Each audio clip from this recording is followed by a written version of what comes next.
Welcome back to the GenTwenty Podcast. I'm Nicole. And I'm Marina. Today we're talking about your self-love language. So to give you a little background, there's something called the 5 love languages developed by psychologist Dr. Gary Chapman that discusses the 5 love languages, aka the way we give and receive love. And so the 5 ways are gifts, quality time, acts of service, words of affirmation, and physical touch. And now a word from our sponsor. Do you ever feel like you're stuck on the island of misfit careers? Like everyone around you seems to have their career together, but here you are in a soul-sucking job for what feels like the 100th time. Why is it so hard to find work that makes you happy? My friend, you are not alone in feeling this way. Let me introduce you to Serena and Get Me Out of This Job. Get Me Out of This Job is a career coaching program that helps you find confidence and clarity in the next steps of your career. Serena helps you build a career around your life instead of feeling like you have to build your life around your career. No more diving into jobs that aren't the right fit for you anymore. No more living on the Isle of Misfit Careers. And the best part? Mention GenTwenty and get 10% off your coaching package. Head to getmeoutofthisjob.co to learn more or follow her on Instagram at getmeoutofthisjob. So we will leave a link in the show notes to where you can take the quiz. It's on a separate website than his website because this quiz actually relates directly to your self-love language, where his original quiz relates to how you love and give love and receive love with other people. So it's like a slight difference there. But so Marina and I took this quiz before having this conversation. And turns out that my self-love language is quality time, acts of service, and then words of affirmation. Those are my top 3. So what are your top 3, Marina? So my 3 are acts of service, quality time, and words of affirmation, which shocked me because I've taken the quiz before, or at least my external love language before, and I probably took it 5 years ago, but it was words of affirmation and physical touch were my top ones. And so I'm very curious to kind of reflect back on this, and I wonder how we've spent our time communicating with people in the last 2 years during the pandemic and how we've approached ourselves as we've hit 30 has changed things. So why is knowing your self-love language important? Like, why are we talking about this at all? Yeah, so I think that it kind of ties into self-care and how we rejuvenate ourselves and lean into rest, but also building up our own confidence and our own self-esteem and how we believe in ourselves and how we act outwardly, like how we represent ourselves essentially. And I think it's really important to know the way that you can revive yourself best. Mm-hmm.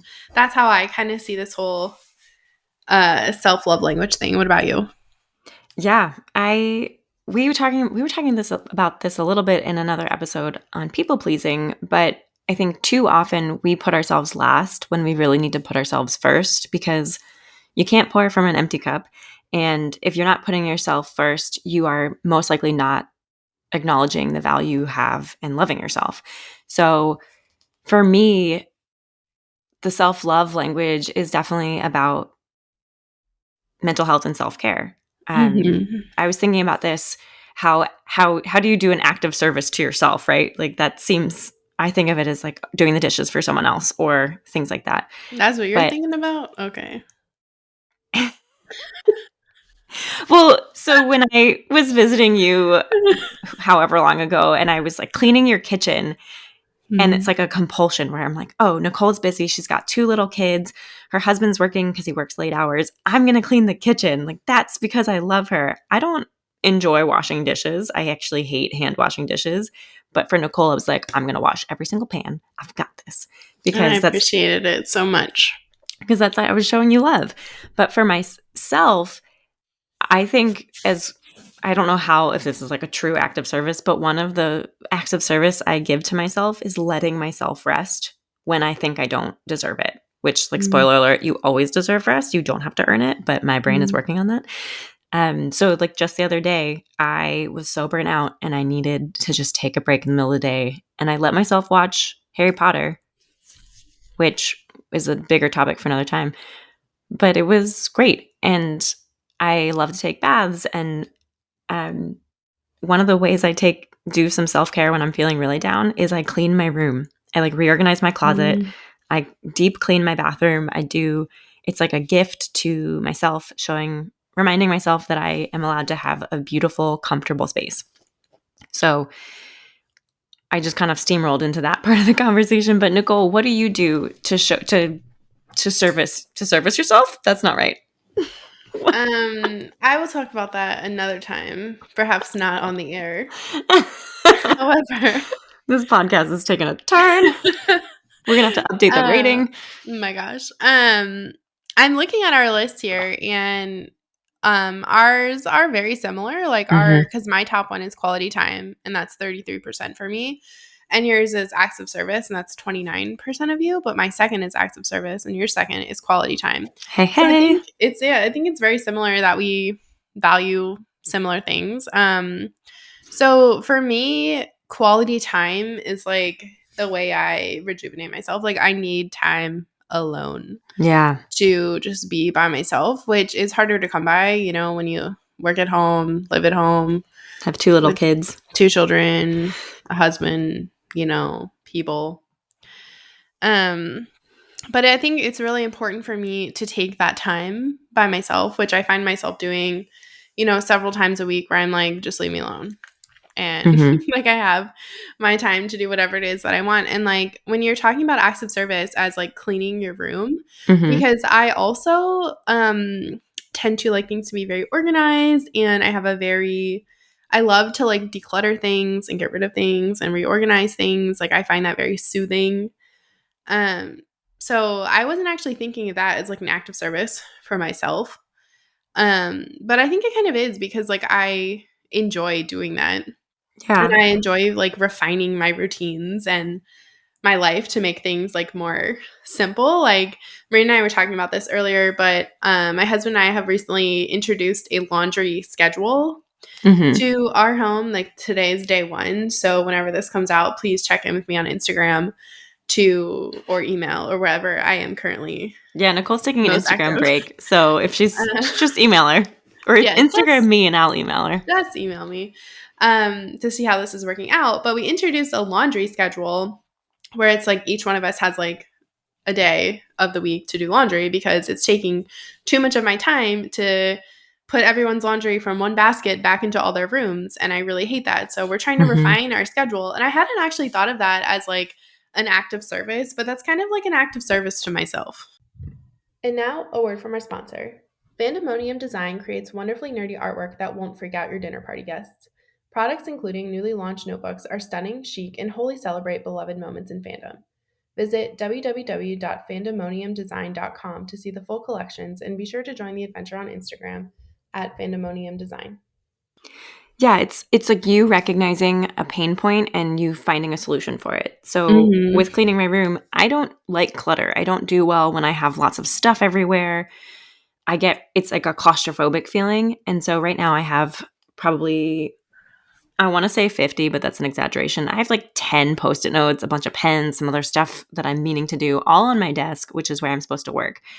And so after we record this episode, I'm going to tidy my desk before I can sit down and do the other things I need to do, because I know I'll feel calmer. I'll feel more focused. Do I want to tidy my desk? Not really, because I just want to get all this other stuff done. But I know that this will help me feel better. Yeah, for sure. And also looking at this, I think it's interesting that for both of us, receiving gifts is last as a self-love language, because both of us have a tendency to order beautiful things we see online. I know. Cute things. I give a lot of gifts to myself. Well, yes. It's like your self-love language. So I don't know. I mean, I guess I buy a lot of things, but a lot of it's for my children. But like a day that I don't get a package to me is kind of like a sad day. I'm like, it's not coming till tomorrow. That's sad. I love receiving mail. Like, not just, I mean, who doesn't love a good package? But I love receiving cards. That's my favorite thing about my birthday, is all of the cards I receive. I think it makes me feel so loved. I look back at them, and that's where I think words of affirmation come in, because I love all those words.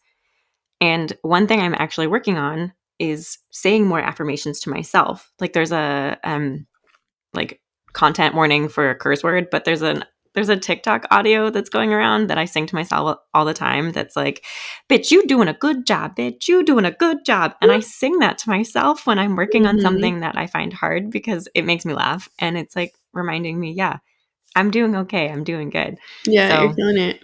it is just funny how these things present themselves. And I try to be really careful with money because I'm on a limited budget, but so I won't buy myself things. But if I see something that reminds me of Nicole, I'm like, oh, she needs this, I'm going to buy it. And so I think the way you show love can be different than the way you love yourself. It's just a fascinating concept. It all comes down to communication and like presenting ourselves truthfully and honestly, which I think is hard to do sometimes. So what are some other ways that people can like honor their needs? Like, why is it important to take care of yourself? I know we've touched upon it, but we really want to hammer this home.